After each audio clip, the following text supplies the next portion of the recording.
day one of the Nissan International Classic, and the weather news is not good. It's cold, very cold, 12 degrees and below, and there's a very strong headwind, which is not what riders like, but it's all part of the challenge of this fabulous sport. Over 100 riders will shortly be leaving Parnell Square here in the heart of Dublin up the main Sligo Road. They will be going through Maynooth, Mullingar, Longford, and then on into Boyle, and that's where there's a real sting in the tail for today's stage, because there's two King of the Mountain stages at the very end. What do we expect today? Who knows? It's very much spring classic weather here today. Wind, very strong wind, possibly a headwind, I think, all the way, which means I think the riders are going to huddle together a lot. They'll try and remain in a bunch and keep each other warm, so to speak. The hot spots in Maynooth, Mullingar, Longford are going to be very vital today. We're going to see possibly big bunch sprints for them, because at the end of the day, those bonuses are possibly going to give us a yellow jersey. So it's going to be very interesting to see how the Dutch and the Belgians compete here in what is really their type of weather. They're well used to this sort of conditions, so it should be a very good day. Stephen, these aren't the conditions you want at the end of a season. Well, personally myself, I have a bit of excess on me, so I'll not be too cold, but some of the lads I've ridden all season are fairly slimmed down, so the cold, they will feel it. We're talking to Lauren Finian coming in, and we're saying it's like starting the Grand Prix of Bessage again, which is on the 28th of January. It's going to be really quite a hard haul up to Boyle, isn't it? It's going to be a desperate haul, you know. It's going to be very, very difficult for the lads to compete at a high level, because going to a headwind is like beating a head against a stone wall. But, you know, no doubt about the final will be very exciting, but possibly the first few hours will be a bit monotonous for followers and journalists and everybody else, and for the riders. Very much the team protecting itself. Well, everybody has to protect themselves, but nobody wants to kind of sacrifice a rider, because the rider goes away in the early stages and gets 10 minutes, for example, into a headwind. Towards the final, he'll be a little tired. And today we arrive in a very difficult circuit, so in the finish, we catch that rider, and because of the efforts he's made earlier on going into the wind, he's tired. He might get eliminated today, so nobody wants to lose a rider. Sean, the conditions are not great for cyclists. Well, not great, but they could be worse, because it could be raining, and if it was raining today, it would be very cold. There's a lot of wind out there today, but that's the wind is for everybody, and I think for a rider's point of view, it's windy but it's dry, and that's very important, and also for spectators who want to come out to see the race. I think wind is not too bad, but when it's raining, well, then it makes it miserable for everybody. How do you read the way it's going to develop today? Well, I believe we have a headwind, and that's going to slow things down. That's natural. And in any race, in the one-day race on the stages, it just slows things down when you're into a headwind. Yeah, the glass is short. Is that because of the wind? Well, when there's a lot of windy conditions, there's a lot of dust blowing around, a lot of leaves and things blowing around this time of year, and it protects the eyes a bit also from the wind. Well, do you reckon it could still be punched by the time we get to Boyle? Your guess is as good as mine. And indeed, it's anyone's guess what tactics will be played today on this long haul up to the northwest.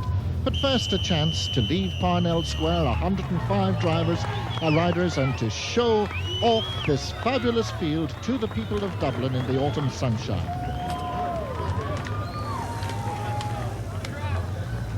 So from the start area, it's down the hill into O'Connell Street, where these riders, most of them anyway, will end up in 5 days' time for a grueling 10-lap circuit at the end of the Dublin Millennium Stage.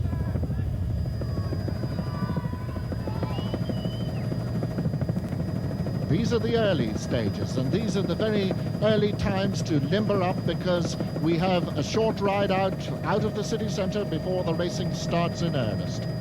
And there's one of the great Nissan heroes, 3 times winners, and the man who's had a marvellous season on the continent this year. And a unique feature of the Nissan Classic, the thousands of school children who will cheer on heroes like Sean Yates there as they line the routes around Ireland over the next 5 days. A courtesy visit past the Nissan headquarters on the outskirts of Dublin, but soon it's time to get down to the earnest business of racing.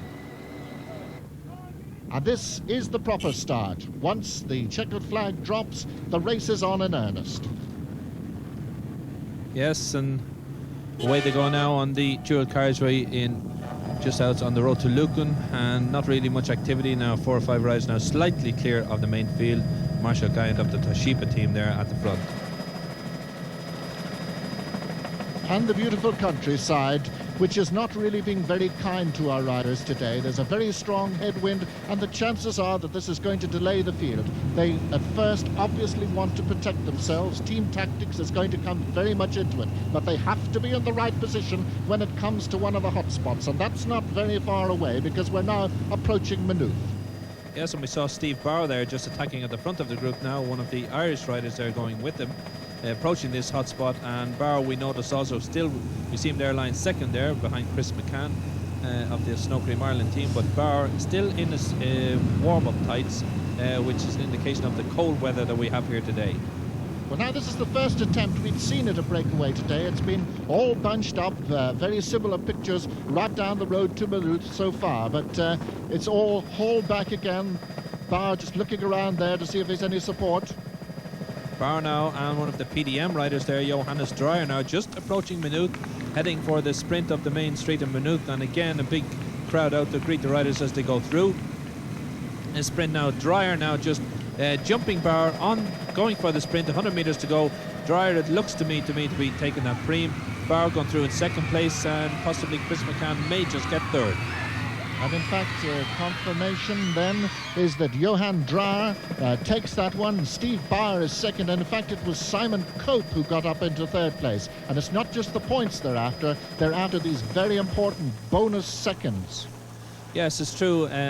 The race, a lot of riders think that this race is going to maybe come down to the bonus points that are given at these hotspot sprints, as we're looking at the bunch going through Maynooth now with huge crowds of school children out. But 3 hotspots on offer today with a bonus of 3 seconds for the winner, 2 seconds for second, and 1 second for third on each of the 3 hotspots. So it could be that the yellow jersey this evening will be worn by a rider who finishes well up in those hotspots, as we're looking at Adri van der Poel of the PDM team just trying to string that bunch out. So the glamour of the Nissan under full sway. Some of the members of the Irish amateur team there in amongst the professionals. A great moment for them to ride alongside the greats. 105 riders started this morning. It's again very much a preservation order at this stage, as not too many of the really top men heading up front yet, and those that do looking around for a bit of support. And tremendous support from the Garda right along the route, and indeed the marshals leapfrogging ahead to make sure that every road is blocked. And we can see from this helicopter shot overhead, right even in the heart of the countryside, the people are out in their thousands to watch the Nissan Classic go by. Riders now going along, and the wind blowing them to the right hand side of the road, and we can see a lot of the riders still wearing the tights, which indicates still the weather quite cold, and these riders facing into the strong headwind now as we're just approaching Mullingar for the second hotspot sprint. You can see Sean Kelly in the middle of the bunch there, being very well protected from the almost Arctic conditions as we're now approaching Mullingar in this all-important second hotspot sprint. One of the Irish riders now leading out the sprint, and looks like a Panasonic rider there just behind him, and a rider from the Super Complex team in third place there. And you can see for the first time a little bit strung out. We've got a long line rather than a massive bunch down the main road to Sligo at this moment. Looking at, looks like Henry Abadi of the Z Peugeot team, followed by Rolf Goltz. And they're all getting lined up, team tactics coming into play. We're coming now into Mullingar down the long hill approach. And we can see Sean Kelly there from the air. We can see him in about third place now, approaching this first, or the second hotspot sprint in Mullingar. So Kelly certainly going for the points. Anderson there in the sunglasses of the TVM TNT team.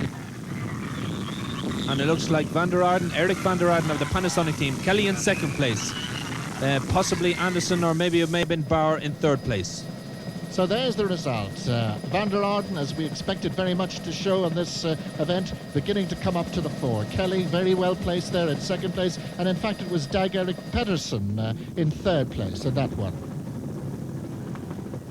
So off they set from Mullingar along the shores of Loch Ellen, and in 62 miles there will be the all-important feeding station in Edgeworthstown.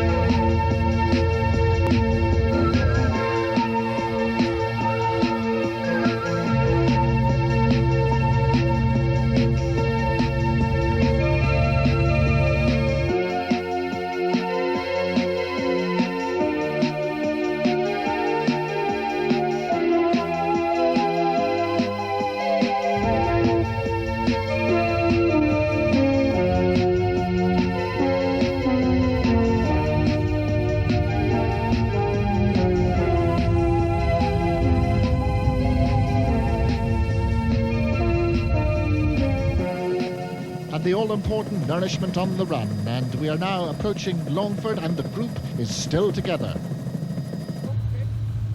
Lauren Feeney now we see going back to the Dr. Dave Curtis there, giving him a treatment for looks to be some sort of a knee problem which he's having.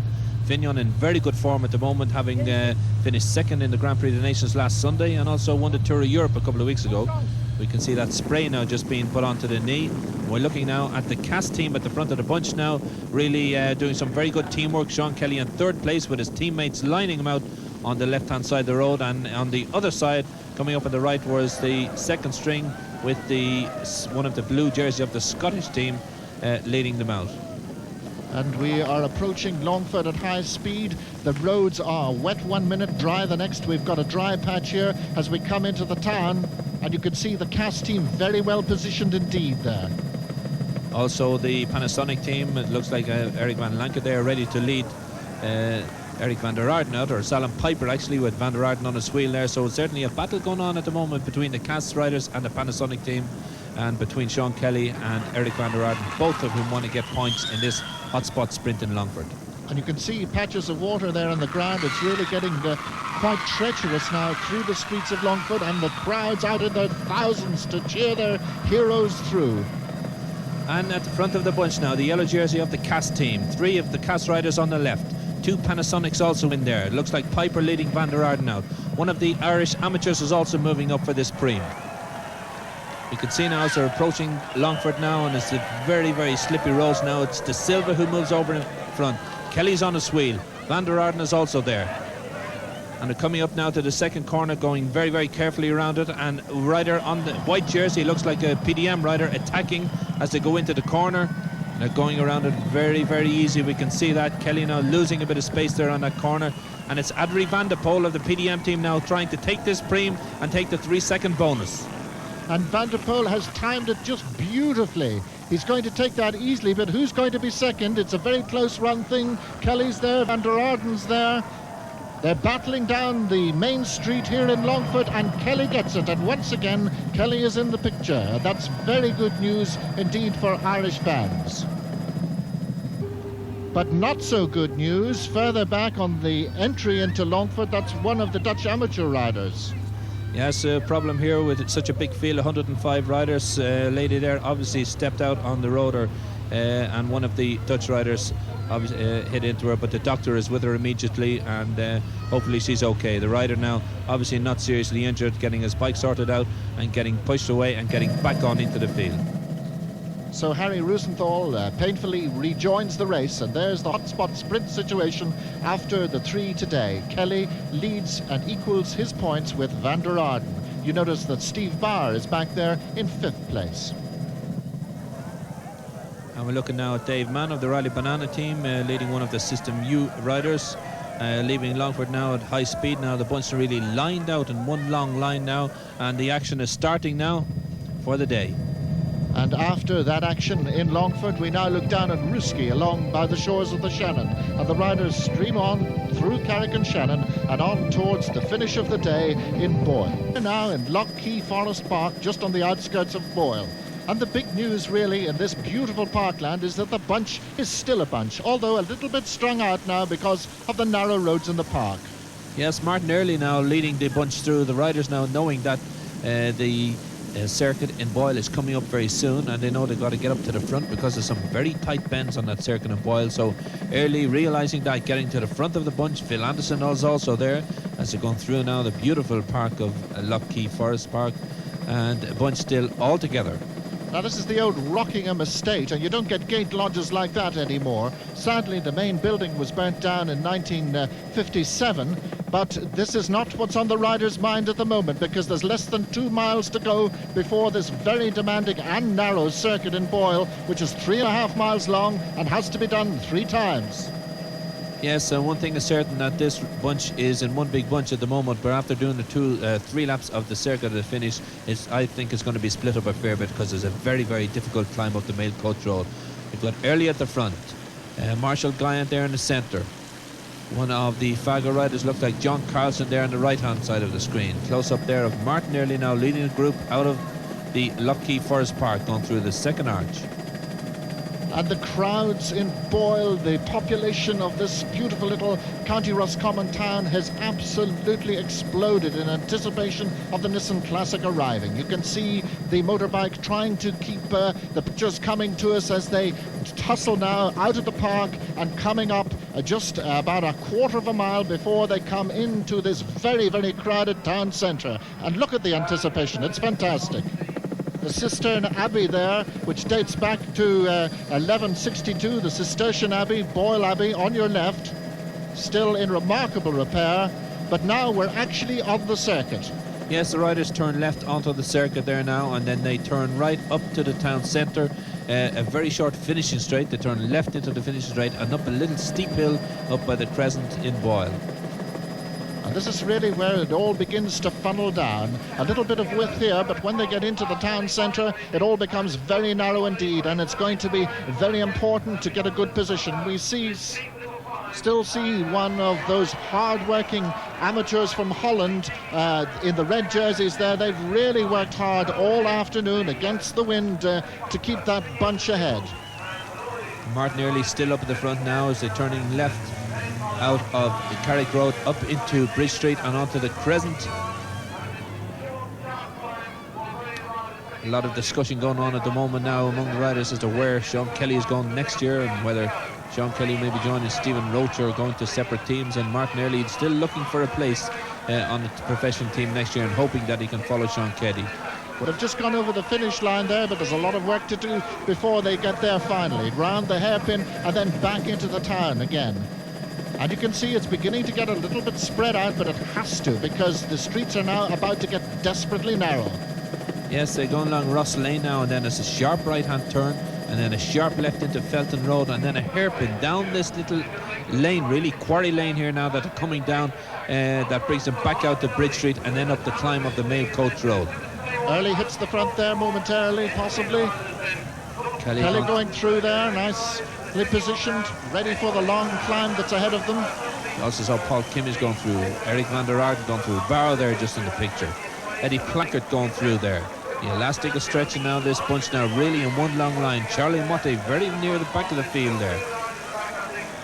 Not been a good day for System U so far, because Fignon right at the back of the field also. And out they go into the town over the bridge, and this is where that arduous climb begins. Yes, now the climb really in two sections. They climb up Green Street and then they drop down again and then up the Mail Coach Road. The road now comes from what you might call a normal width road into a single lane road, and it gets very, very steep, a very hard surface and a very difficult surface, and I think it really is going to split the field up. It's the old road to Sligo, but it's a long, long time since it has been used by traffic really on that road, and Early now really stretching this field out on the first time up the Mail Coach Road, which they're on now.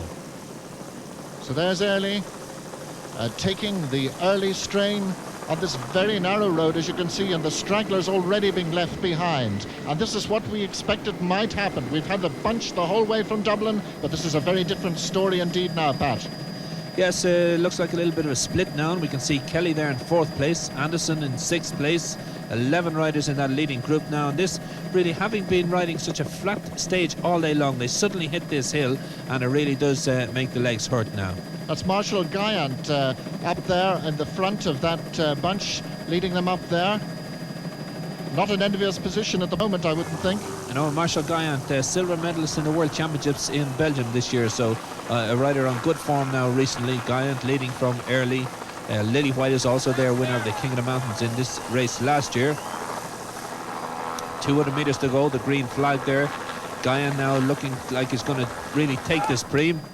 And you could see from that last shot the view right down into the town of Boyle. And Guyant looks as if he's got it all right. He's really pushing it, standing on the pedals there, the Toshiba man. Stressing him out now. Martin Early not really having the legs to go by him now. Guyant now just coming and taking the preem. And it was Lavienne there in 3rd place. Kelly's in there as well. He's in 4th place. And there you see it. So Guyant going to the head of the King of the Mountains classification. And this is the very tricky descent indeed. Now this is the back on the main road. We're heading in the direction from Sligo back into Boyle. And looks like there's a rider now going slightly clear now on the descent. Now it's very slippy, and riders have been trying to be very careful on these hairpins. We saw Van der Poel just slipping off the white there. Centre road, but one rider drawn slightly clear at the moment now on the descent, obviously prepared to take risks that the other riders won't. And Pat, this is truly for the brave, because not only is the road wet, it's also not a particularly good surface, particularly at some of these hairpins down at the bottom of the hill here. And a real gutsy move at this stage could tell a very different story altogether on this first day. Certainly could, as the helicopter now is just moving up to pick up this rider now, and it's the Christophe Levan rider number 103. Christophe Levan of the System U Pernod team has drawn clear now and taken a chance. Really, he's taken a risk with 3 laps, another 2 climbs of this main coach road to go. He's taken a risk and going for home. So the 25-year-old Frenchman really out ahead of this bunch, and here's quite a battle going on behind. The big question, of course, is can they haul themselves back to this man? He really possibly now is in with a chance, but then we've got to do that big hill twice again. And in that chasing group, we've got Guyant, we've got Kelly, we've got Van der Poel is there, Phil Anderson, TVM, TNT is there, Alan Piper of the Panasonic team is there, Stephen Roach is in the group also, Pedersen, Malcolm Elliott is also there, and another rider on form, we could just see him on the screen there, Rolf Gultz of the Super Complex team in a green jersey. So some of the best riders in the world and in this race are in that chasing group. So Guyant really has his work cut out now to try and stay in front of this group. We're now on the second lap and coming into Boyle Town Centre once again. And Lavienne has that whole street to himself at the moment. He's going to get an absolutely massive ovation as he comes in. Here's the chasing group. Christophe Levan now turning into the finishing straight now, where he'll get 2 laps to go. And Pat, the gap really isn't that big. No, the gap now down to 30 seconds now. We can see Kelly and Early at the head of the chasing group. Phil Anderson there going through also in second place. Christophe Levan now, if he looks back down the finishing straight, he can just see the chasers coming around the corner. Another nasty little climb there, really, in the centre of the town before they head into the thin stuff. But of course it's not so crucial as it was the last time, the riders having really been split by that mail coach hill. And here's the big bunch now, the main bunch now going through now, about another 30 seconds behind the Kelly group. Steve Bauer is in that group, Charlie Motte is also there. Looking at Patrick Esno of the RMO team leading the group up. And no respite, because now they have to go and do it all over again. Tian Van Vliet there in the sunglasses now, a rider who has won King of the Mountains in this race on 2 occasions. 2 full laps left of this intriguing 3.5 mile circuit, which has really proved to be the sting in the tail in Boyle.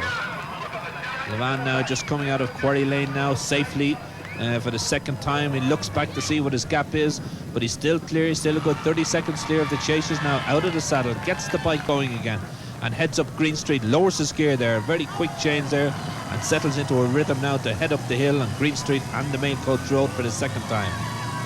And he really now is possibly even thinking of the possibility of victory here, because he seems to have opened up that gap a little bit. He seems to be so brave at the downhill sections. Once again it was wet, but in the back of the town there he definitely made ground. Look at that now. Yes, he's certainly gaining on the chasing group now, because he's really driving on, and as you can see, is concentrating on the hill and concentrating on going for that stage victory and concentrating on trying to increase that lead as much as he can on the chasing group. He knows that behind him there's 10 or 11 riders all working together there. We can see Van der Poel at the front, from Kelly, from Phil Anderson, from Marshall Guyant. Rolf Gultz is also there. These riders all with the intention of catching Christophe Levan. Levan now looking back, realizes that the group now, you can see them back the road, he realizes his gap is 30-40 seconds, but he still has to go right around and climb this hill again. And the helicopter with the second group, we're back with some of the stragglers now really beginning to feel the pain of this hill, but the helicopter with the second group, and that gives Christophe Levan some sort of idea where his opposition is, but he still cannot afford to back off in any possible way at this stage, because the second group has got so much class. But Levan looking very comfortable and riding very smoothly up this hill, out of the saddle there, stretches his legs, stretches the bike, And now we can see the group behind now in the distance. We can see the gap. While it looks close because they're climbing, it's probably about 40 seconds at this time. Still really not enough to take him around another full lap. He's going to have to really keep the pressure on.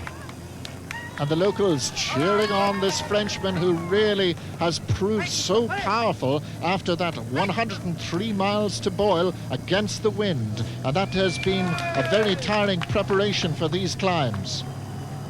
Goes through and takes the Prime now, Christophe Levan of the Système U Pernod team. Système U, the biggest of the French teams, really, and really on form at the moment, with Fignon and Motte both also riding very well. So Guyant, if he takes this stage and takes the yellow jersey, can have the benefit of knowing that he's got a very strong support team behind him for the rest of the week. Going now for the sprint for second place, and look at the face of Kelly, struggling now as he goes for take third place. Guyant goes through in second, Kelly in third, and Kelly obviously suffering. And that second place there for Guyand will give him the King of the Mountains classification. There you see Kelly well in the hunt also. But this is the man that's really broken away. And once again, downhill, he's very fast indeed.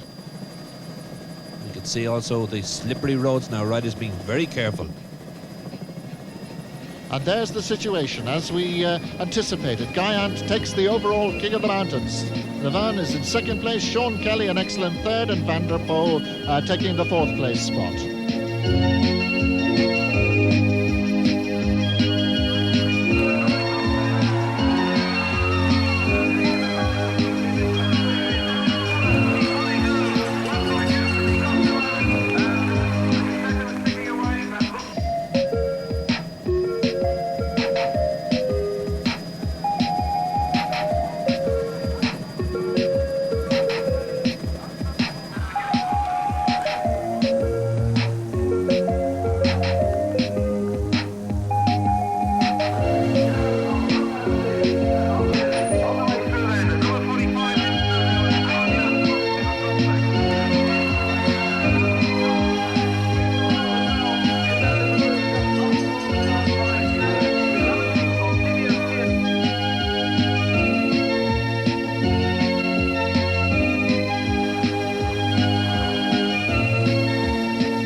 Well, it's taken all day to do it, but it's finally happened. The field is really now quite spread out.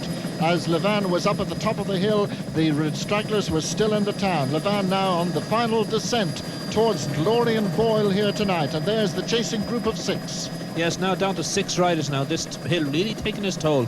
And Guyant really one of the strong riders in this group now, doing most of the chasing on the climb and also leading him down the hill. Guyant is there, Van der Poel is there, Kelly still in the leading group, but Stephen Roach has gone back and is now in the second group, chasing this group of Kellys.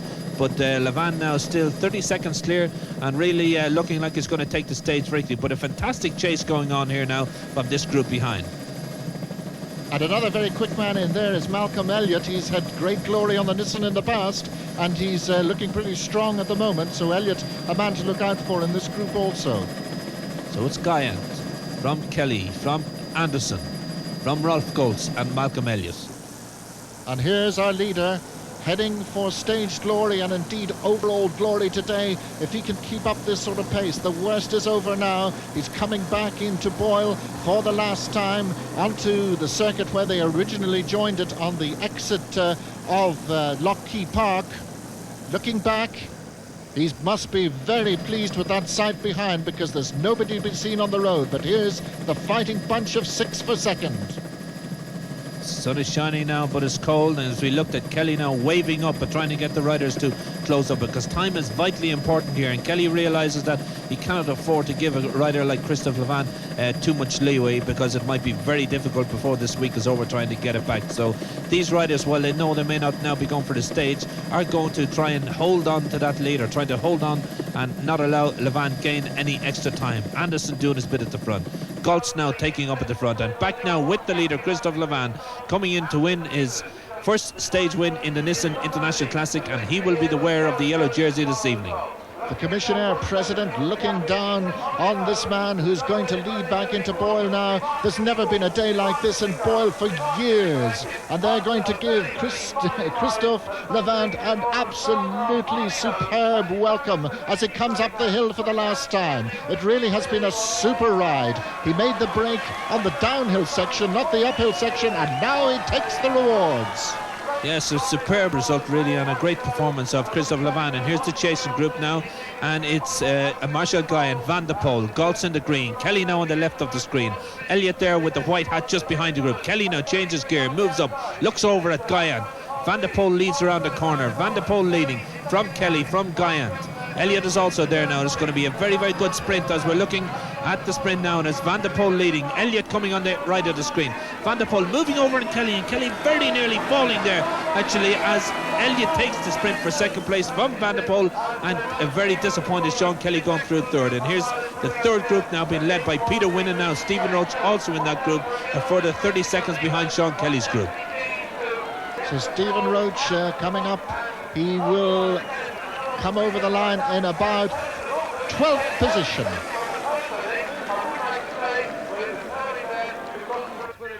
And there's the stage result, and it could be a very significant stage indeed. Christian Levant has that very useful 32 seconds advantage over Malcolm Elliott. Sean Kelly has had an excellent day. He's the winner of the Hotspot Sprints. And there he is receiving his accolade, a very popular winner indeed in Boyle. And now then, we had two. The next winner up is Marshall Gayant, the King of the Mountains winner. And he really stunned everybody by his early climb here at Boyle, and they're a very happy man indeed. And Malcolm Elliott, who came second on the stage and is the points leader, will wear the green jersey. So there is the man with the overall.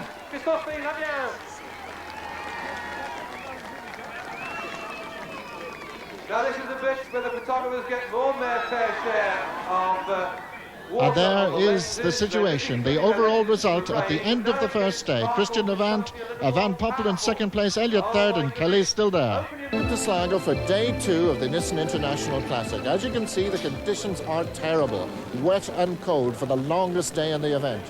Christophe Levant has been the talk of the Yates country overnight after his terrific win in Boyle last evening. Could this be the year of the French? Who knows? After all, we're going quite close to Killala today. But we're also going out into Connemara, into the west, into the Wild West, and that's just the sort of spectacular countryside where advantages like 33 seconds can disappear into the landscape. Cold, wet, hard conditions today. It's going to be a very difficult stage. A long stage out in the open stretches across Connemara is going to be very, very hard. At the moment, after yesterday's stage, we have a group of 6 or 7 all in contention, and there's a lot of riders who lost out yesterday who really have nothing to lose but to go and make a race of it today. There are riders within 1 and 2 and even 3 minutes of that leaders group, and I think they can make a very good race for it. But either way, it's going to be very, very hard and a hard day, and it's going to be the strong, good men who are there to finish. Is it going to be a question of keeping in the bunch till we get to a pretty spectacular finish like yesterday again? That's something you never know. You just don't know on bike race. You can never forecast beforehand what way the race is going to develop. 33 seconds then isn't too daunting a prospect at this stage? No, I think there's a long ways to go, and to control the race, especially with a 5-man team, it's very difficult. Andrew, if you had to pick somebody else other than yourself to take the Nissan honours this year, who would it be? You never know. Yesterday they said there were only 12 people who were left, but it's possible one of these days there is a breakaway more than 10 minutes or 5 minutes. You never know, but I think it's Levan. He makes a good chance because there is no time trial. There are only a little bit of bonifications. Of course, there is Kelly, there is Elliott. So I think there are a few riders. For them, it's possible to win the Nissan Classic.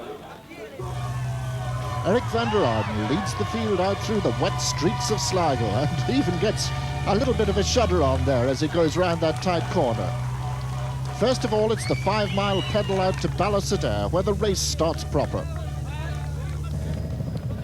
And there you can see the very full river after the overnight rain. It's still raining and it's still very cold, and that's going to be an extremely deciding factor today, as it looks as if the large bunch of riders, 104 today, not 105. We've sadly lost Aaron Yacht, who has retired after injury on the very spectacular descent at Boyle yesterday. And now things start in earnest, and we're delighted to say that Phil Liggett has joined us from Seoul to join our commentary team with Pat McQuaid. Thank you very much indeed, Alan. Well, the riders today facing up to the stage from Sligo to Galway, the longest stage of the Nissan Classic this year, 149.1 miles, Pat McQuaid, and I would think you've come in for some stick today, haven't you? Well, a little bit, but it's more so possibly because of the conditions, because they're facing into a headwind again for the first part of the stage, and then once they turn in Westport and we head south towards Galway, they should really get a tailwind, which will improve things a lot. And also, the forecast is that it will improve as the day goes on, as we're looking at Wegmuller here now taking off the capes, which signifies the rain is actually stopping. Well, that's a good sign, because we're only just over 2 miles into today's marathon stage, and the riders facing one of 4 large climbs. This is Hungary Rock, and it is an absolute brute, Pat, and it comes very early on and will shortly be followed by Ladies Bray. So you really have to give them something to think about straight away. Yes, it's a hard start to the stage, there's no doubt, and although really, reason being that this climb normally wouldn't be so difficult, because it's so early in the stage. I haven't really had a chance to warm up, as we were just watching their shots of Laurent Fignon at the front of the group, and now looking at the back of the group here now, climbing Hungary Rock.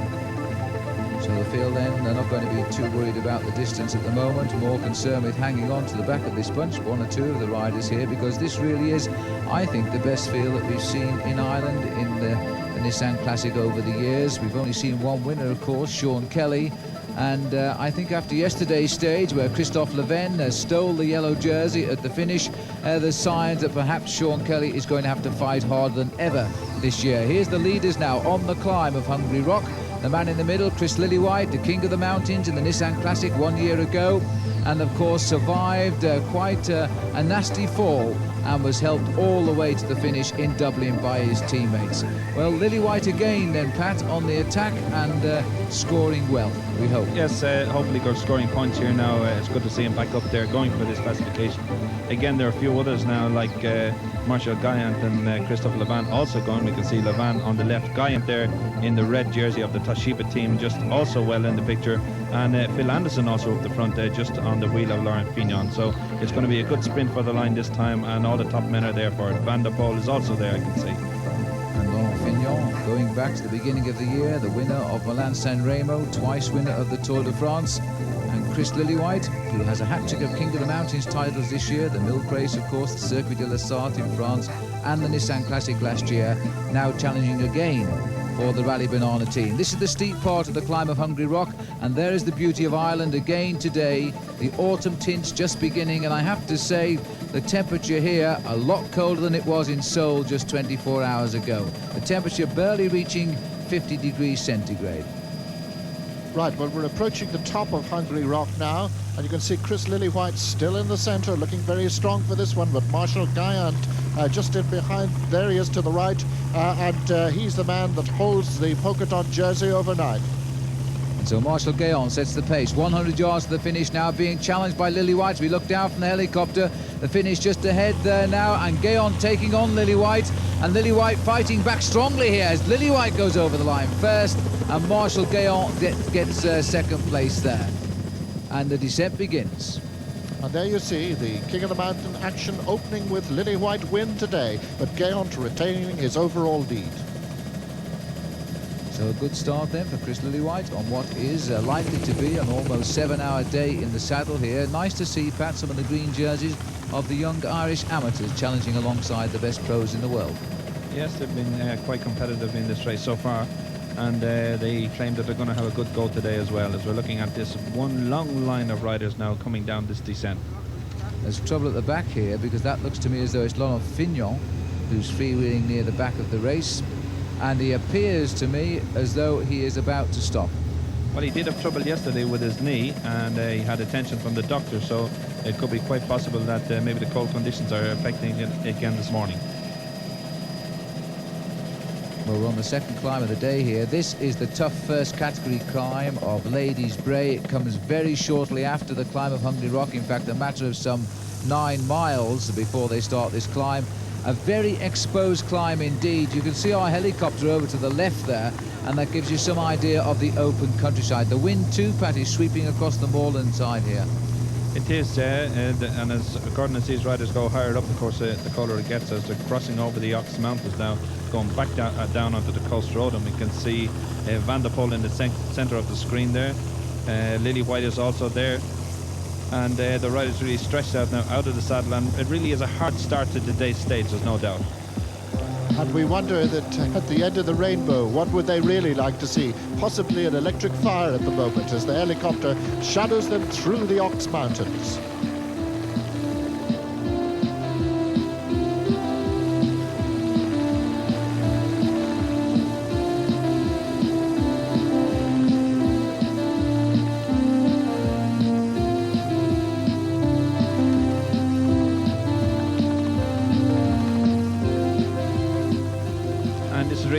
Once they're over this climb now, it's a long flat stage right into through Ballina, Castlebar, Westport. Not really flat, but rolly countryside before we hit Connemara, and then we've got a couple of climbs in Connemara which should really split the field up.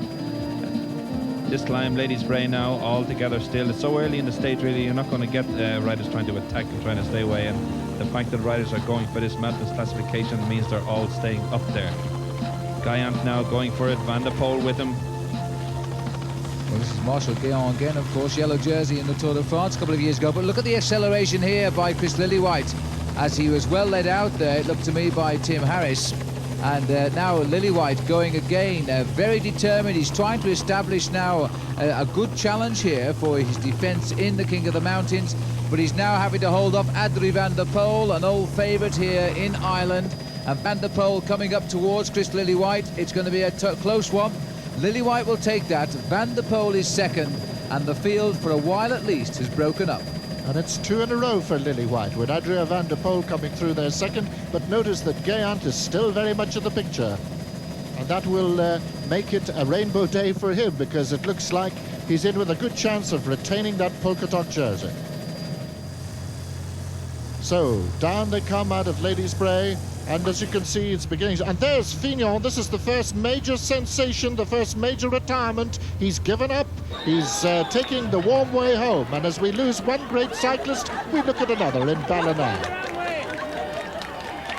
Now, this is the first hotspot location of the day. And here come the riders streaming down a very fast approach down the hill into Ballina. So we're here in Ballina now, and this is the big sprint for the valuable small time bonuses, because so often over the years gone by, the Nissan Classic has become a battle for the hotspot sprints. That's an individual title as well, don't forget, for the leader in the yellow jersey. But this is the first today of 4 bonus sprints. This one's Ballina. We've still got Westport, Castlebar and Oughterard to come. And I must say, Pat, you found us a nice route as well. Beautiful countryside, and I noticed there going down to the bunch there we saw Theon van Vliet at the front of the Panasonic team, which would indicate to me that Van der Arden, he's possibly leading out the sprint for Van der Arden, which means Van der Arden is certainly going for these bonus seconds, as well as maybe the hot spots competition as well. So we should see some very exciting sprinting as we're watching now.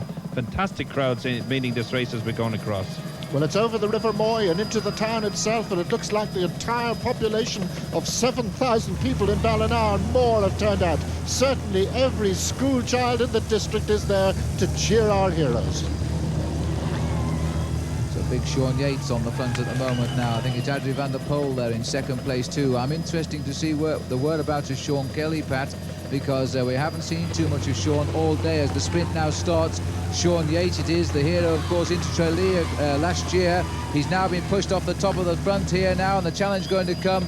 Meanwhile, at the back of the race here, Pat, one or two riders appear to be not enjoying the cold. That's Eric van der Aarden out the front now, being challenged on the outside there by, I think, Chris Walker, Malcolm Elliott, and Christophe Leven was also there. But there's the result. A very happy result indeed for Ballina, because thousands upon thousands of people have come to cheer on Sean Kelly, and there he was, second fastest. There's been quite a lot of action. Hotspot sprints at Castlebar, Chris Walker up front there, Elliott in the frame, and van der Aarden. A little further on down the road at Westport, it was Walker and Elliott again doing very well, but van der Aarden up front. Now they stream through the village of Lenan and into a very significant climb. Well, this climb is certainly significant, Alan, but also the fact that Eric van der Aarden has scored in all the sprints today, winning quite a lot of valuable time bonuses. Yes, this climb now, Van der Aarden certainly is back in the action, and it's good to see him sprinting as well as he does. This climb really only about a mile long, but short and fairly sharp now, and a climb where they really race up at that speed and will really tear the legs out of them, so it should be a very good sprint for the top. One or two riders who will not be taking part in the sprint to the top, and we have to say very significant riders in the world of top flight professional racing. We've already seen the departure of Laurent Fignon. News now reaching us that Eddie Plankett, the green jersey winner in the Tour de France, has also retired, so too is Johannes Koum, and also Jean-Francois Bernard. And I have to say that for Jean-Francois Bernard, this has been really a thoroughly forgettable season for him. And now on the front of the climb here, as we're coming up this third category climb, you've got Marshal Guéant, and he's actually changed his jersey now. Pat, he's in the Leaders King of the Mountains jersey. He is indeed. He started off the stage with his tracksuit top covering it now, and as he's back in the jersey, but he's been attacked also. It looks like Adrie van der Poel. Van der Poel now attacking Guéant and going for this Prime, so it's very much a very good battle going on for King of the Mountains points here. Martin Early we can just see back there in third place as well. And that's confirmation of that King of the Mountains climb. A very good result indeed for Martin Early in third place. Lily White once again very much in the picture. Now they stream down the descent and on towards Connemara, in Connemara. And as you can see, no significant break-up as yet of this large field. Back at the front now, it's Guéant from Van der Poel, and the racing is really on in earnest now. They've got a very good tailwind, and it's really going to make them race all the way to Galway.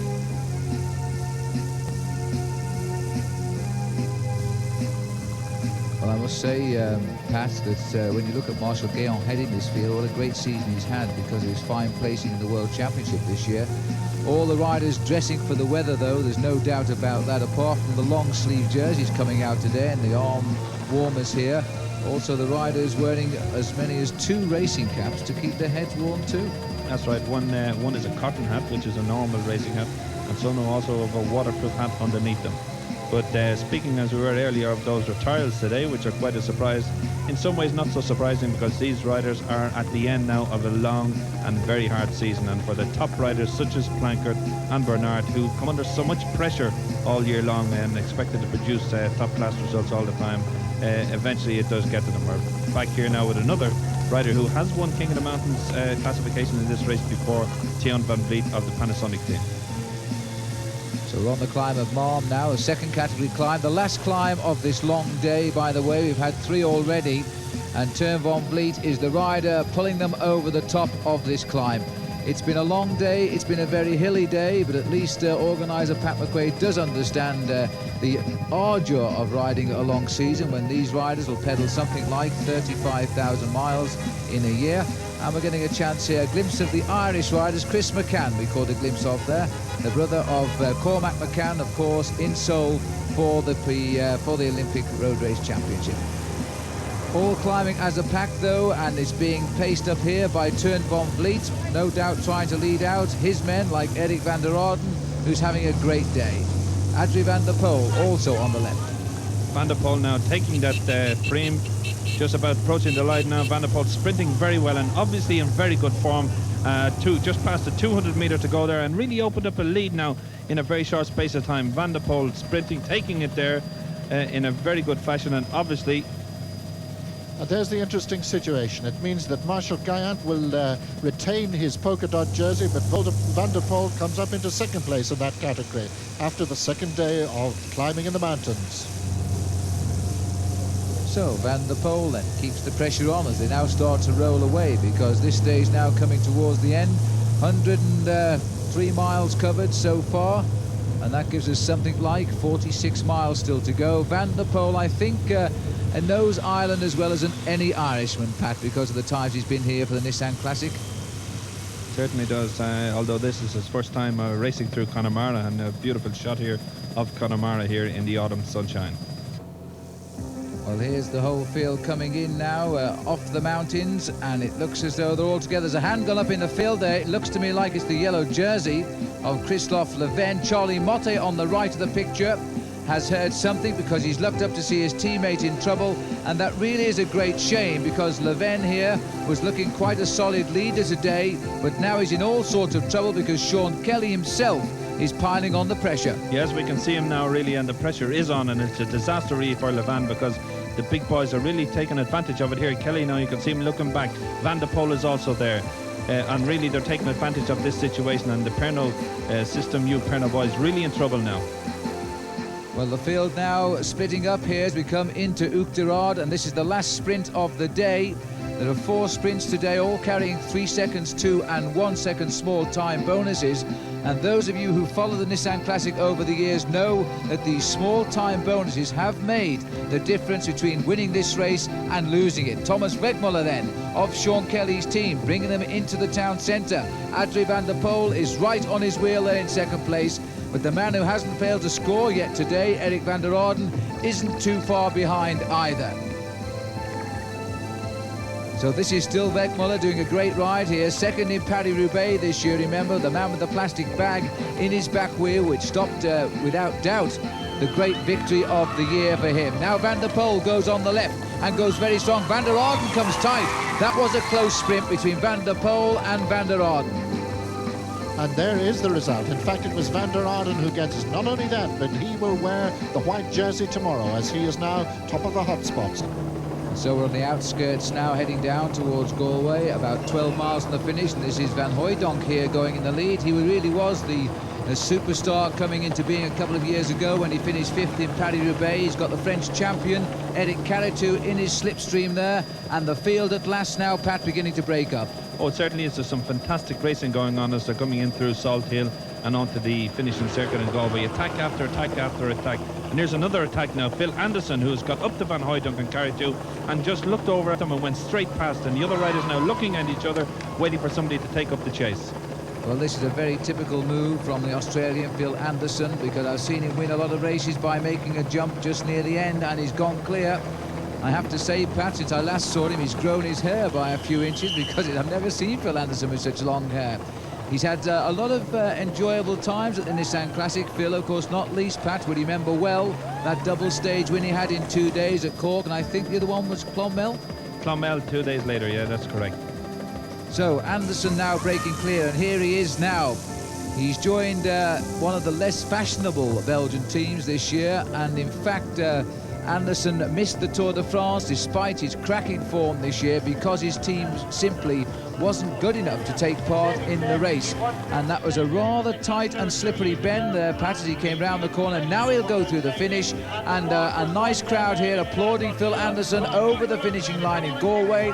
And now he faces 3 full laps of the circuit and a total of 9 miles. Yes, a very, as Anderson goes through the finish line now for the first time. He's got 3 laps to go of a 3-mile circuit, a new circuit we're using in Galway, in a very fast and very open circuit. Looking now back at the chasing group, being led here by Thomas Wegmuller, now driving on for his team captain Sean Kelly. Van der Poel in second place.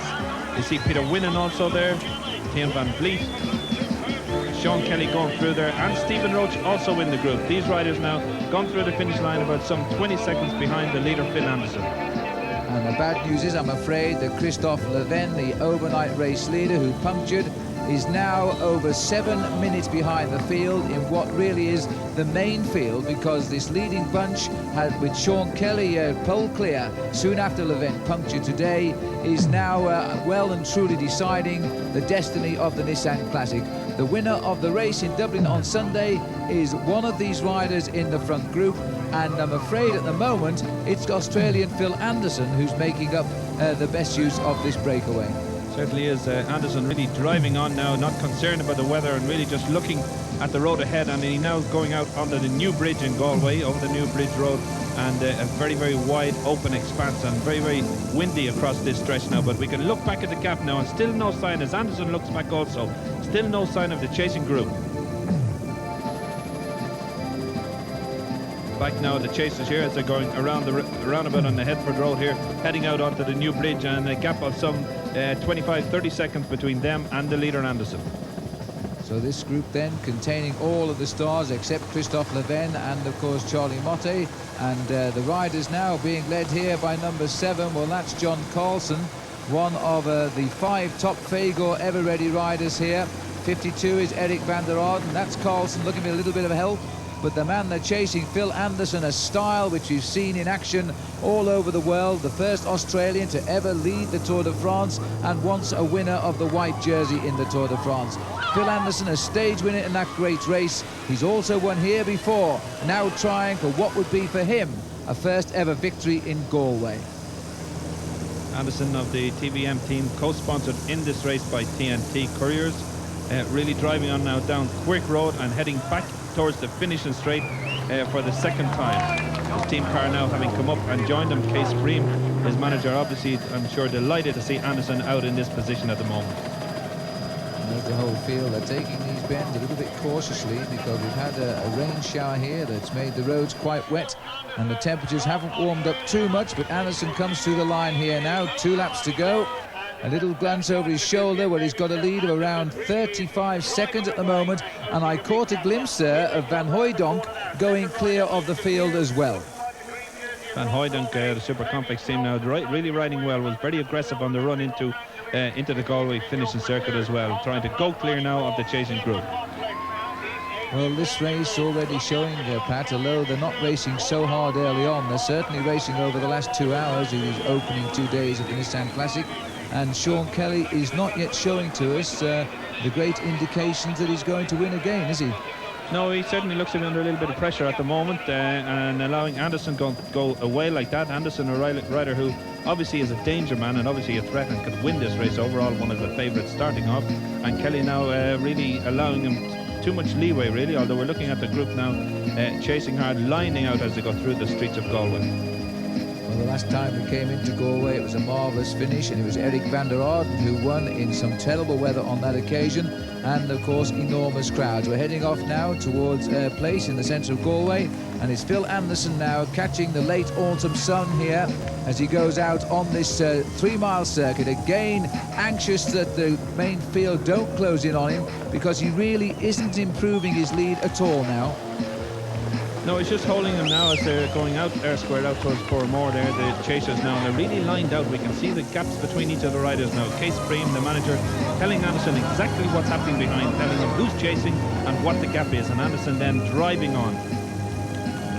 Well, it's good to see Phil Anderson back in form, because he hasn't had such good form these last couple of seasons, but this year he came out on top form and he's held it almost throughout the year, and I think he was very disappointed indeed that his team didn't make the Tour de France this year, and I certainly think they would have had a better tour than one or two of the teams who in fact were selected to ride in the race. Now Anderson then, more information from Case Bream here as they try desperately now to a little bit of professional help there, I think, you know, Pat, with the crosswinds blowing. It could be, obviously these managers will try anything, and with a crosswind blowing, it brings the car up alongside him and shelters them for the wind for as long as it's possible, and the commissaire is there on hand really to watch over it and make sure it's not abused.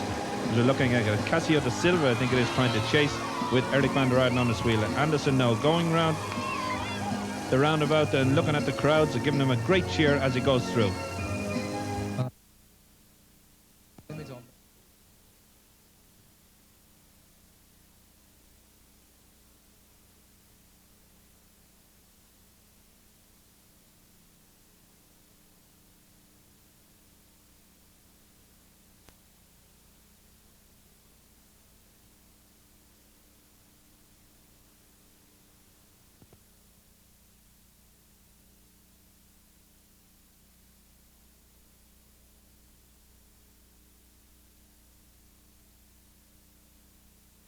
believe, to watch over it and make sure it's not abused.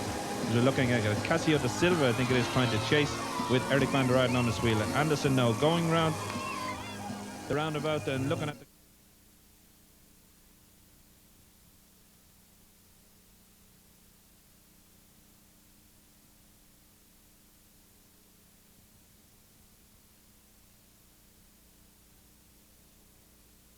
out of this race, at least in the overall race for the yellow jersey with that puncture. It's a question now on who will take the yellow jersey tonight in Galway, because Phil Anderson here is obviously now the favourite. He needs a few seconds. He wants the 10 seconds time bonus for the win as well. Swinging in then towards the finishing line this time through, and then there'll be one lap to go to the finish.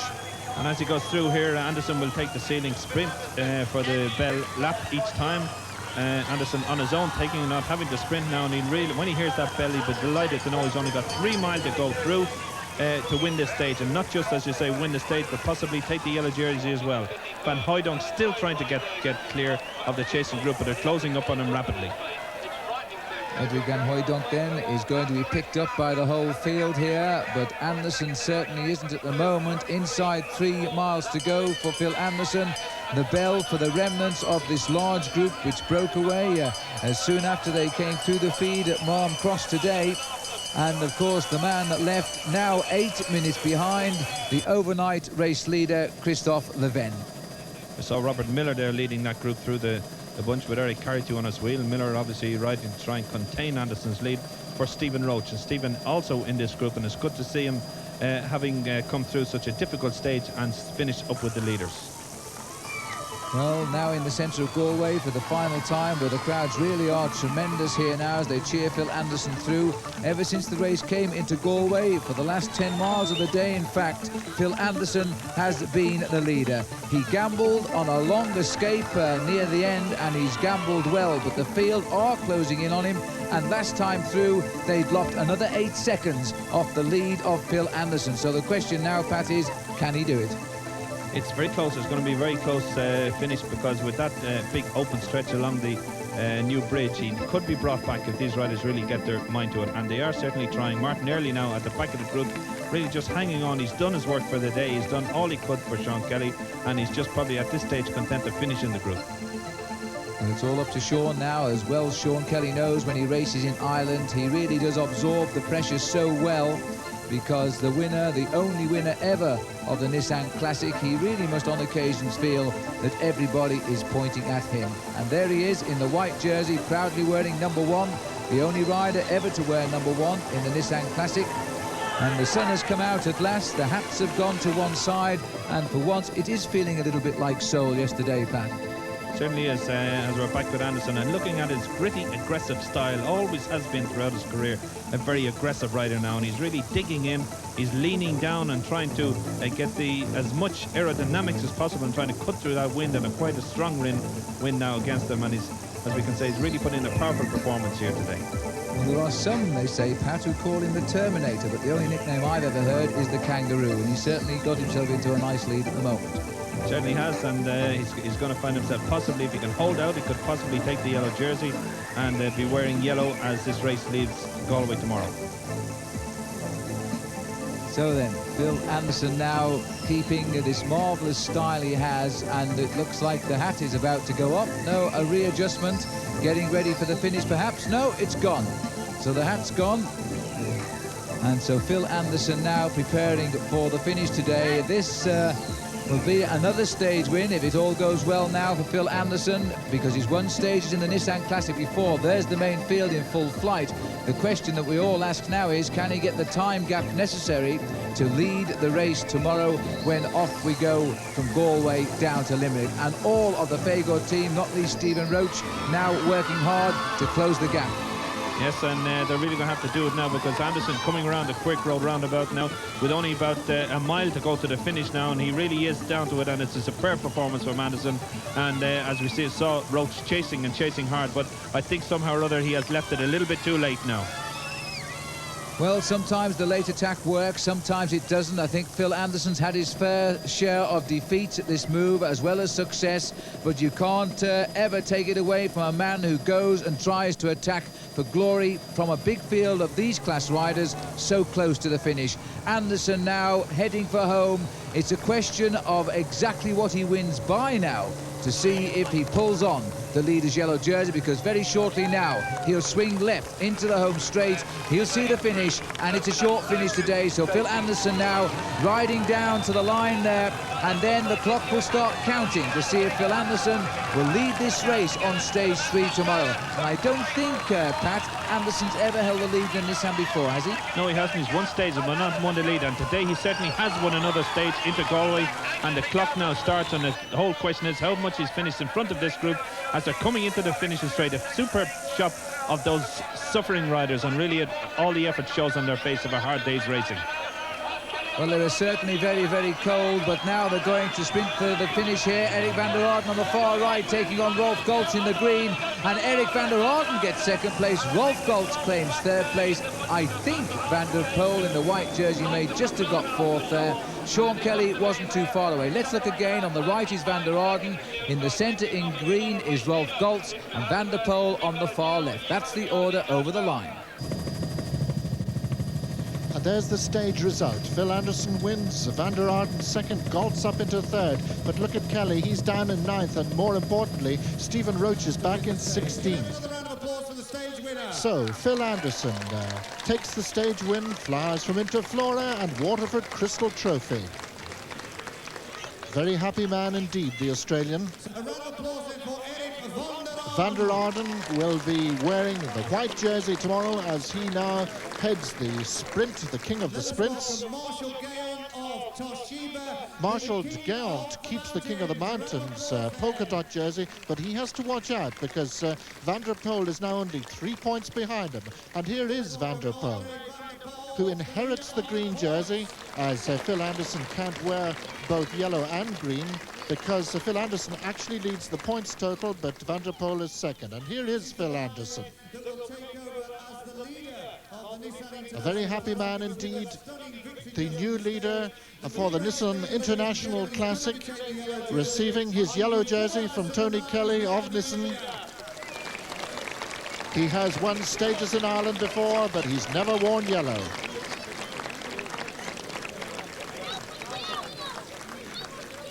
Well, congratulations, Phil, in yellow tonight. You must be very happy about that. Yeah, I didn't expect to win the stage and be in yellow today, but anyway, very happy, and I was just strong enough to pull it off there. It was only maybe a mile from town when I attacked, and you know, when I came through over the finish, the first line, maybe I just had a couple hundred yards there. You seemed to close up pretty dramatically on the second lap.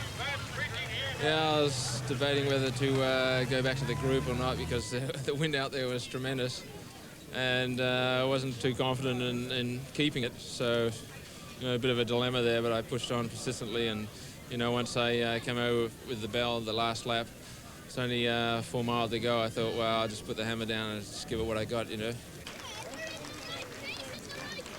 Well, an Australian leads, but the situation tonight is Kelly's fourth, Early's in 8th, and Roach 10th. It's day 3 of the Nissan International Classic, and it doesn't get any easier. The weather's better, it's warmer, the rain has stopped, I'm glad to say, in Ayr Square here in Galway, as we move out on a very hard day indeed, because there are no less than 5 climbs ahead of the riders today, and another long, long route, 126 miles before they get to Limerick. It's a very meandering route to Limerick. First of all, we head inland to Lochray, then down along the shores of the Shannon, through places like Woodford, Killaloe, then across to Neenah. But then comes the real bite. After about 85 miles, they start to ascend silver mines, 1,000 feet high, and a very tricky and dangerous descent. Finally, it's into Limerick, where the largest crowds yet are expected on the Nissan Classic, and onto a 3.5-mile circuit, which takes them right up the centre of O'Connell Street. And let me just remind you of the positions as they leave Galway here. Phil Anderson leads, and there are 3 Irishmen in the top 10. Sean Kelly's in 4th place, Martin Early's in 8th, and of course Stephen Roach in 10th. Martin, you're having a great ride, 8th overall in the general classification, and tremendous support, of course, for Sean Kelly. Well, I'm not going too bad for the moment. before the Nissan I didn't have too good form, so I'm quite happy with that. But then we can always do better. I mean, I'm not that pleased with it.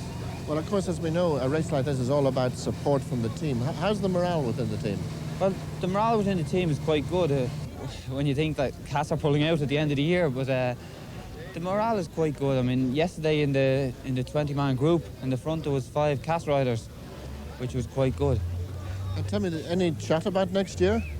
Well, there's a few things on the road at the moment, but nothing sure for the moment.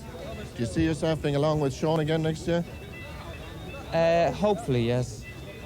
And here is the man of granite, Phil Anderson, back with a vengeance this year. Phil, in the Nissan Classic in yellow. How's he going to go today? Yeah, well, I've never been in yellow in Ireland before, so it's a new experience for me. But well, still, let's say early days, not halfway through the tour yet, so still quite a few miles before here in Dublin.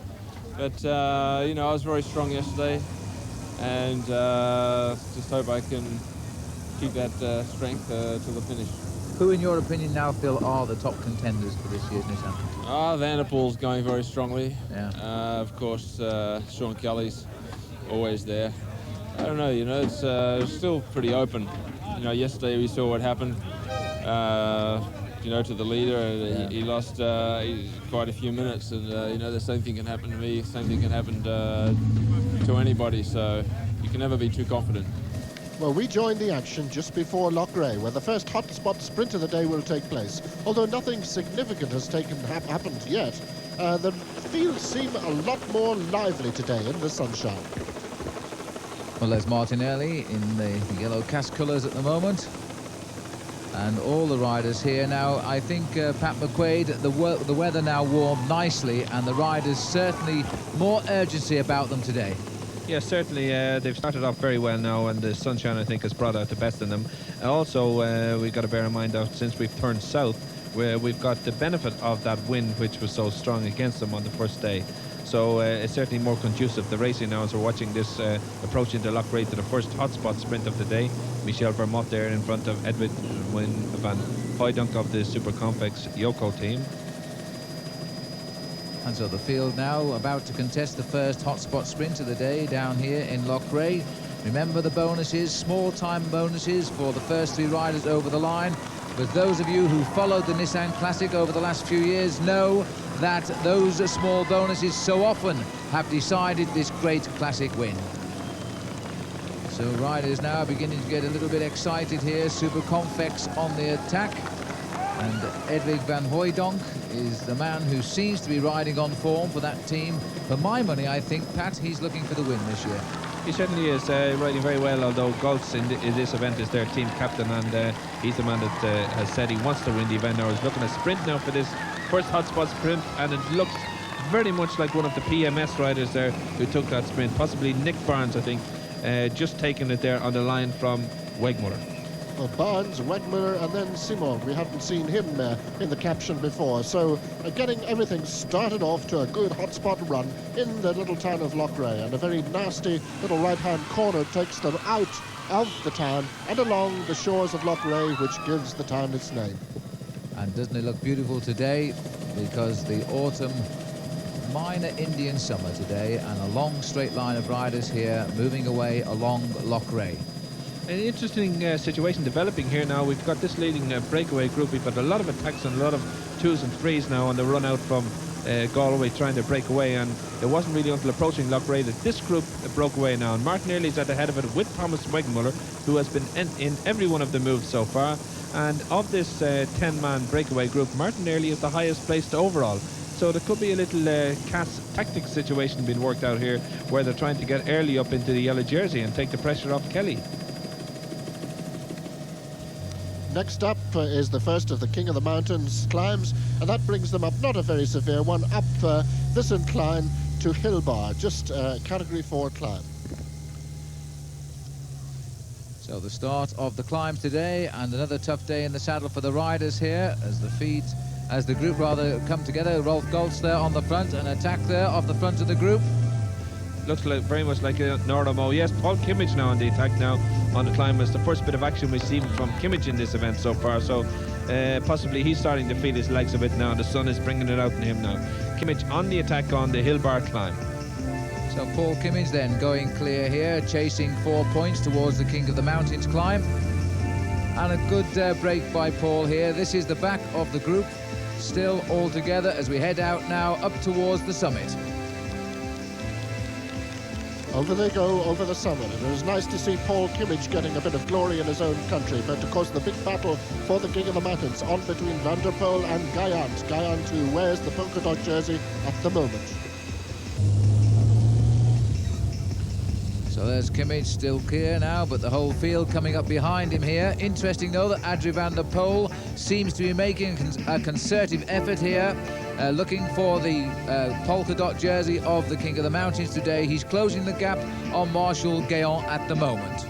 Yes, there's certainly a great battle going on between them for this jersey. I think both have their mind set on winning this jersey and taking the overall lead when we get back to Dublin now.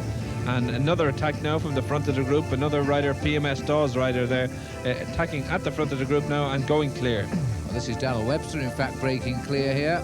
29 miles into today's long stage. It's an awful long way to go, Pat, almost 100 miles. Daniel Webster, but we know him as a lone break specialist. First-year professional. I wonder whether he really is thinking of a long one, or does he want somebody to come out of that bunch? I'm sure he probably would like some other riders to join him, but Webster, a very good time trialist, and we've known it from the past, had a great amateur career in time trials, and now is out on his own, and it's good to see him come back and have a go. On the Woodford climb now, just a little bypass off the main road before they drop down into Woodford, and it's quite a steep little climb. Not, you know, for these riders, probably not very, very difficult. It's not all that long, maybe 3/4 of a mile long, but Webster riding up it very, very smoothly. And he certainly looks well here, but there's trouble at the back of the bunch on the narrow roads here as the riders continue to struggle.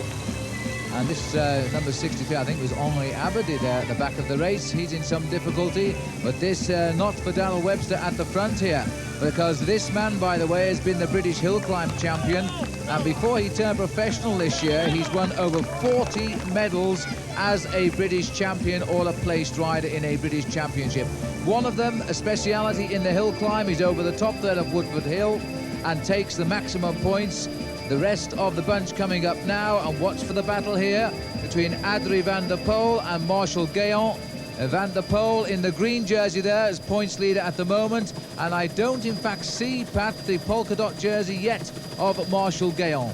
Now Guéant, I think, actually wearing a tracksuit top over his polka dot jersey there. We can see him there in second place just behind Van der Poel. Van der Poel now leading out the sprint.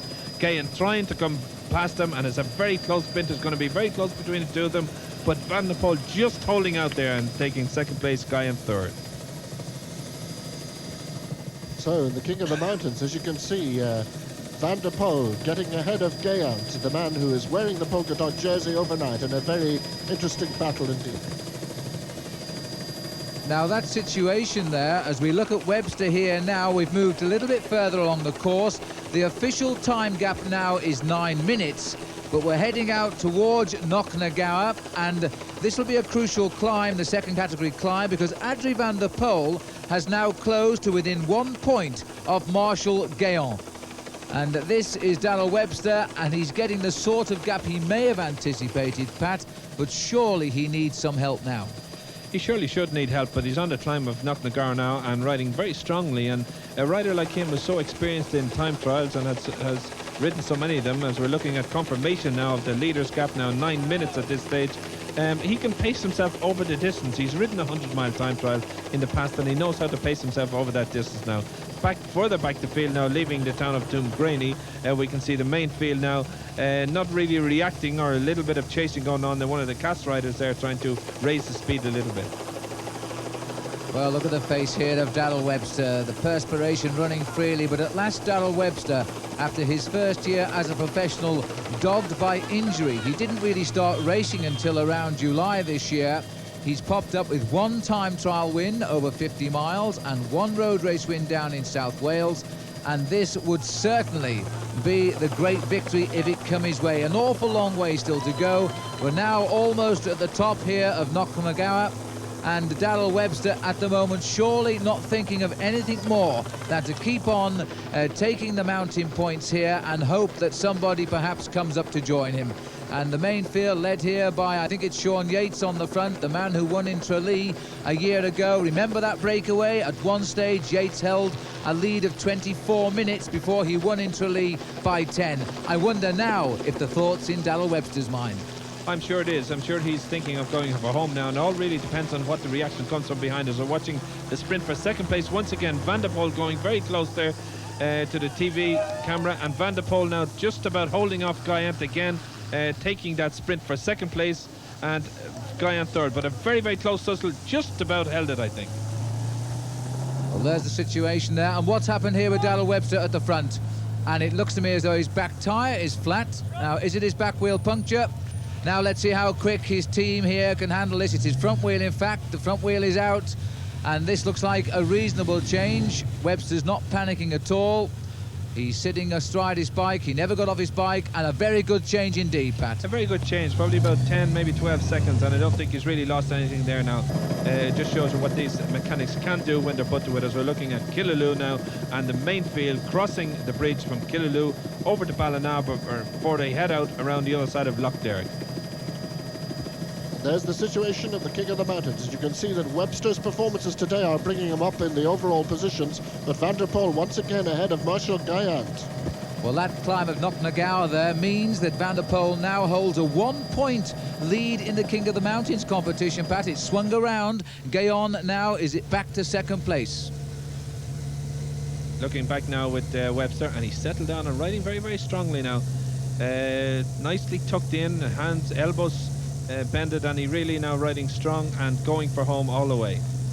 Well, another day in the mountains here. We're over the top of the climb there now of Portrou, and Webster is really racing as strong as he was racing, in fact, when he broke away at 29 miles. And the beautiful scenery here as we look down now with the whole field very, very tightly packed together.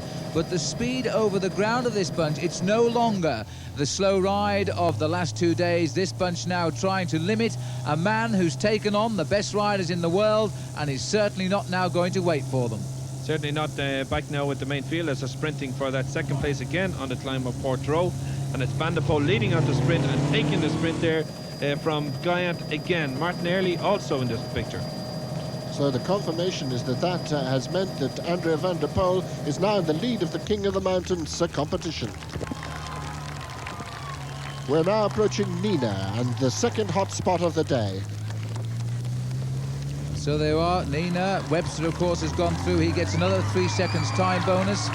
These the cheers for the main field here, and another cracking sprint from the field, and the crowds today enjoying the sunshine and shouting the Nissan Classic all the way to the line. So it looks like Brian Smith here from Scotland on the front, and is he being challenged by Eric van der Orden? Yes, he is, and a close finish indeed. We'll wait for confirmation. Van der Orden gets it from Brian Smith, the Scottish amateur. An excellent result for him. And so the happy face of Eric van der Orden. But now let's go back up to the leader, because this is the Pat McQuaid terror of the day here. A little narrow climb taking us up to 1,000 feet. And in fact, Darrell Webster comes here now with a lead of approaching 18 minutes and only 50 miles to go to home, and 18 minutes the gap for Darrell Webster. And this sort of climb is his speciality, because short and steep is one thing, long and steep really suits Darrell Webster. Oh, he has been a British hill climb champion on several occasions, so this type of climb is no problem to him really, although having put in so much effort in his breakaway up to now, he's certainly probably going to feel the pinch a bit. And really is all down to how strong he is and how he can maintain his strength over the next 50 miles. Normally, as we've seen in the past with many professional cycle races, a rider gets a lead such as this, and then in the last 20 or 30 miles the field behind come and swoop down on him like vultures. If Webster can maintain his strength all the way to Limerick, there's a possibility, I think, that he could stay away. Well, I think it was in the mind of Keith Lambert today that if Webster could break clear, which he certainly did, then by the time he got to Silver Mines, a steep climb, he was hoping a bunch would be here and Webster would be then in the group for the finish. I think it's worked out even better for him. There's nobody within 18 minutes of him, and all the cheers on the climb for him. Although on this climb, I've caught a glimpse of Joe Kelly, in fact, the brother of Sean, who's come over from Carrick-on-Shore, and it's not Sean Kelly who's leading the way up at the moment.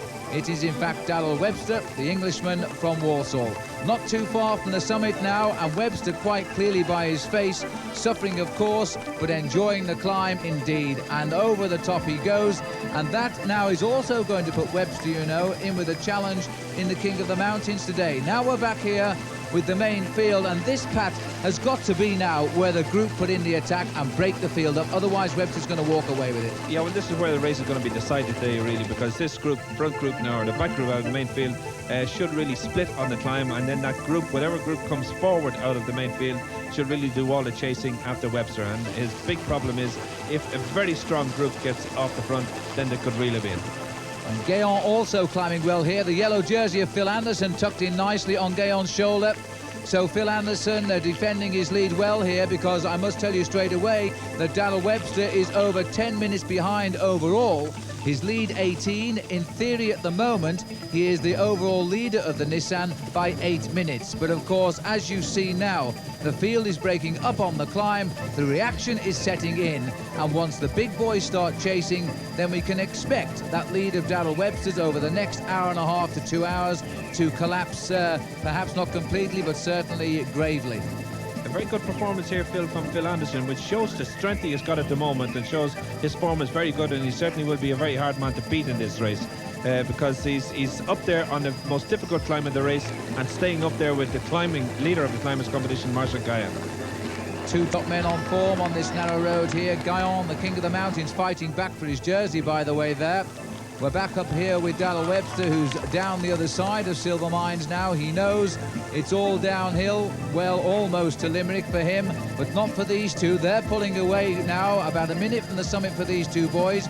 Gaon hoping to fight back for his lead in the overall mountains. Phil Anderson, of course, thinking of greater things. He wants to consolidate now his overall lead in the Nissan Classic. And you're right, Pat McQuaid, because this year has been a great season for Anderson, winner of the Tour of Denmark, leader at the start of the season in Tirano Adriatico. Yes, and a very good stage win yesterday, and now race leader. But what he has to be very careful of is this descent. It's a very, very dangerous descent with two very tight hairpins at the bottom. And Anderson is known as a fearless descender, and I'd be afraid he certainly want to be careful, otherwise he might find himself in the ditch. Well, the gap is opening by these two, and again Marshall Guyon, who's having a good end to season, fourth in the World Championship in Ghent this year, and Anderson happy to follow him up the climb, because Anderson not really too worried about points for the King of the Mountains.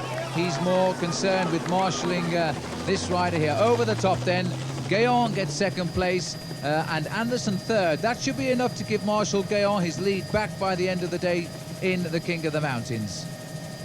So the Silver Mines always going to be significant, and as you can see, Gayon's superb performance up there in second place gives him that polka dot lead back again. Phil Anderson still very much in touch as we watch Darrell Webster head for Limerick.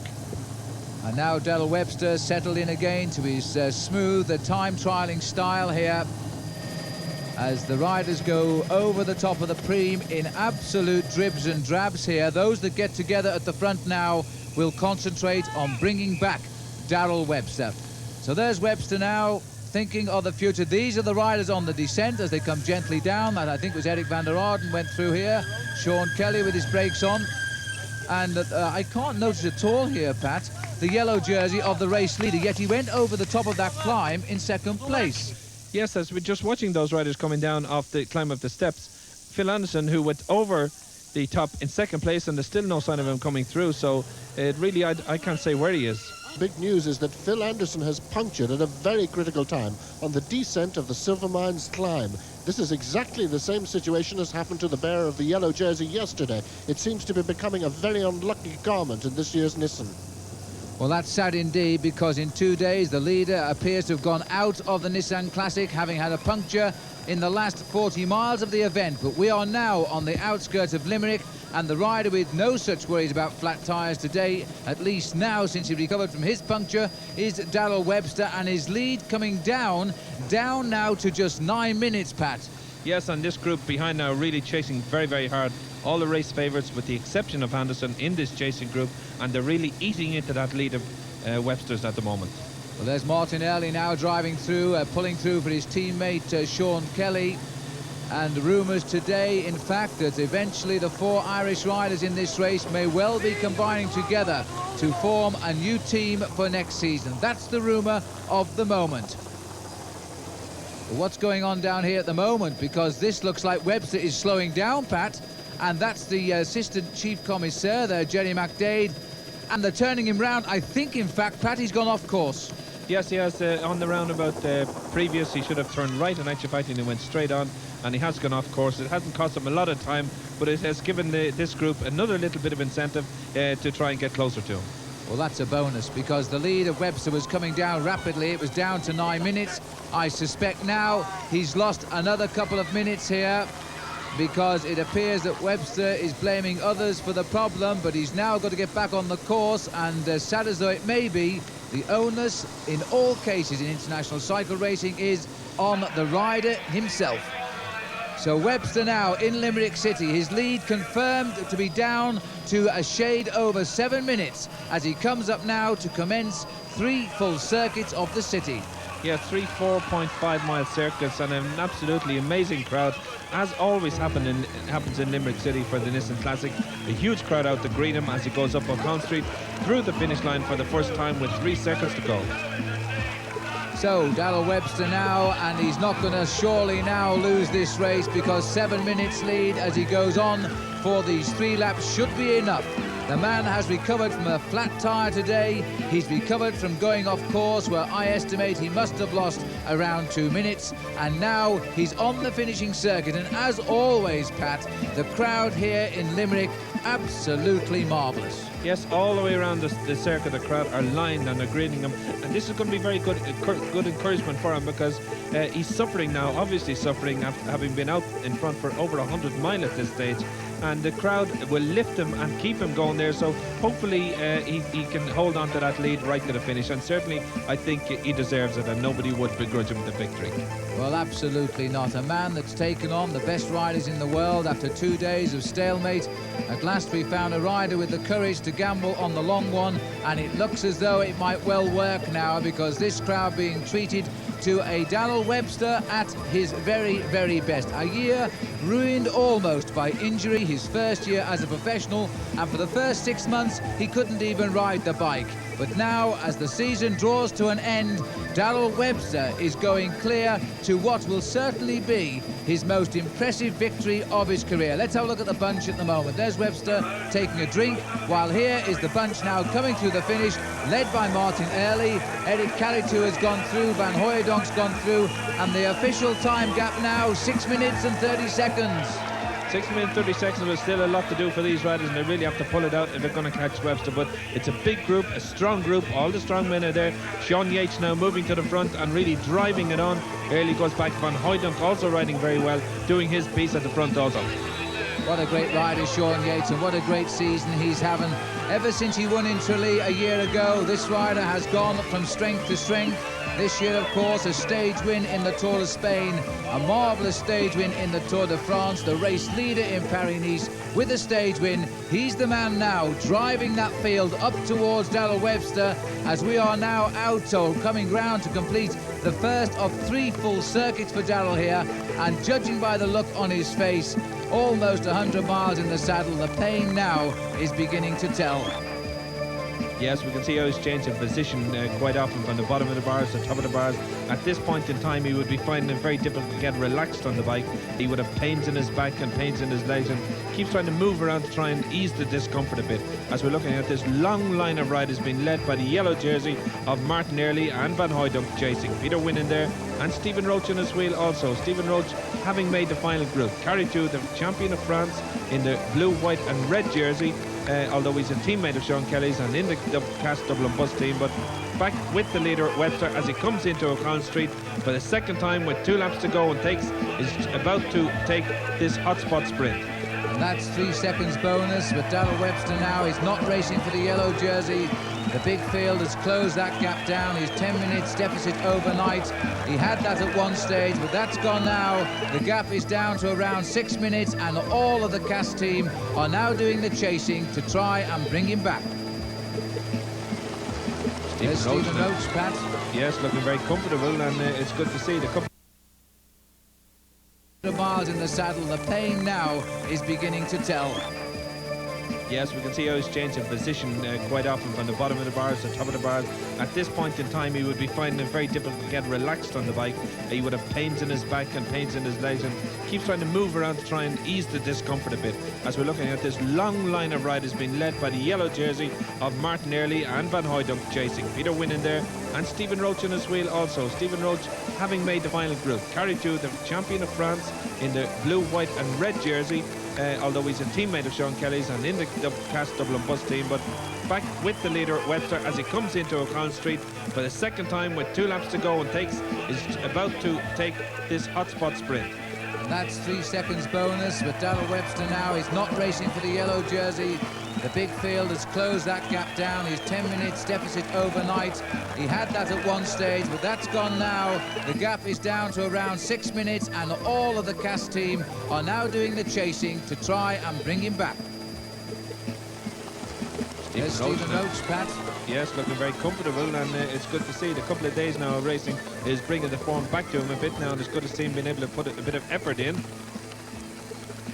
So don't forget that Stephen Roach has come to this race with a cyclist complaint, which is conjunctivitis. It's caused by all the dust that they keep crashing through on the open road. He's receiving again tremendous help there from Robert Miller, who has been the lieutenant of Stephen Roach all season and at times the leader of the Fagor team. But this is the man of the day, and this is probably the best team, the PMS Doors team in Britain this year. But back with the bunch here, it looks like, is it Van Hooydonk who's now leading the chase here? Miller anxious to get back to the front and chase down Darrell Webster in front. This is going to be a great finish. All the big boys now gathering up there now and getting up around the front now. Miller moves over. Roach comes up and takes his turn at the front now. Riding very, very comfortable. As we're back now with Webster. Still crowd warming there, Pat, because they're leaning over the barriers here, cheering on the man they've seen in the lead ever since we came in to Limerick. And let's not forget where this rider broke away. 29 miles after the start of this 126-mile stage today, Webster went in the lead. But now we're seeing the riders coming up here to contest second and third place in the hotspot sprint. My goodness me, that's Malcolm Elliott gone through, and it looks like Rolf Goltz chasing him. And as they come to the line now, it's going to be close on the line. Elliott gets the bonus. That could be crucial today for the yellow jersey race. And as always, Malcolm Elliott, a super sprinter right up there in the hot spots. And don't forget Webster, who's coming up in just about every category with his super ride today. There's the overall situation in the hot spots. Van der Arden still leads, but Webster's up into second place. Well, Van der Arden, with 2 days to go, is making that hotspot sprint competition his for the white jersey. But now we are out on the final lap. Webster looking a little bit anxious, but the news is that, in fact, on that full circuit of Limerick, Webster has maintained exactly the same lead. So that should be enough now for Darrell Webster to win this stage. And there's no doubt in my mind that will go down in Darrell Webster's career book as the best victory of his life. Here's Phil Anderson now in a chasing group behind the main field, just starting this last lap now. Anderson, very, very unfortunate now to puncture on that descent and put himself out of the overall classification. And he's now looking around trying to get riders to help him and trying to contain that time. And there's the leader swinging in as Phil Anderson's group has gone out the top of this finishing straight. So the distance now is somewhere around 4 miles, the distance between Darrell Webster and the overnight race leader, Phil Anderson. How sad for the man on form, Phil Anderson, robbed certainly of the lead today by a puncture, but no such luck for Darrell Webster. This brilliant man from Walsall has come home for the greatest win of his career, and he is in tears, and why not? Tears of joy there for Darrell Webster as we now go back to that group led by Phil Anderson, the deposed leader of the Nissan Classic. And the question now is, Pat McQuaid, who will lead tonight? Because obviously Rolf Goltz, Sean Kelly, Malcolm Elliott in this group here. Yes, and also Andrew Van der Poel. It's really going to be any one of those 4 riders because they're all very close, and it's all going to be down to the bonus points on the finish line as to who takes the jersey. And still it's Sean Yates pulling this race along now. He's thinking of Malcolm Elliott, of course, keeping the race high. We're back looking at Phil Anderson's group, who is now, again, Anderson working all the time as he tries now to keep the deficit respectable. But there's no question now that Anderson is out of yellow. He goes through here into the lead. But the question is who will win that sprint for second place? Because if Malcolm Elliott can win it, I think he'll be the leader. And if Sean Kelly wins it, then we're going to have to find out, because it goes to the computer with all these small seconds of time bonuses. Here's the big sprint now coming up. Kelly in the yellow jersey. And Kelly is the cash rider coming through as they swing into the home straight here. Sean Kelly in second place there as we go round the straight. As they come up now towards the straight, Sean Kelly looks to the right here. Where's number 1? A great piece of leading out by his teammate. Now Kelly goes, and Malcolm Elliott coming on the far right. This is going to be tight. Elliott on the right, but Kelly takes it on the line, and that throws everything up in the air now. Who is the overall leader of the Nissan Classic? As we'll get confirmation of the result there. And there you see the replay. Kelly on the right and Malcolm Elliott desperately trying to get up to that line for those very, very important points. Has he got enough to take yellow tonight? Everybody's looking at their calculator. Here's Phil Anderson, undoubtedly the loser today, but still putting on a brave performance as it comes up to the line and a burst sprint again. So Anderson then comes in, but too far behind to matter anymore in the Nissan Classic. What about this heartbreak right at the very end where you went the wrong way? I was very, very annoyed with a few people. It's one of those things. It's unfortunately it seems to be a frequent occurrence with in big events. People make these big blunders, but you know, it could have cost me the stage win if things had been closer. But unfortunately it didn't. So I'm happy. But had it cost me the stage win, I would have been very, very, very annoyed. Did it keep you out of yellow? I don't know. I wasn't going for yellow. I was just going for the win. And what a win it was. 3 minutes 30 seconds ahead of the rest of the field. So Darrell Webster very much the hero of Limerick tonight. And there you see Sean Kelly, Elliott next up. And here is the man who, despite the total exhaustion, the emotion is breaking through there.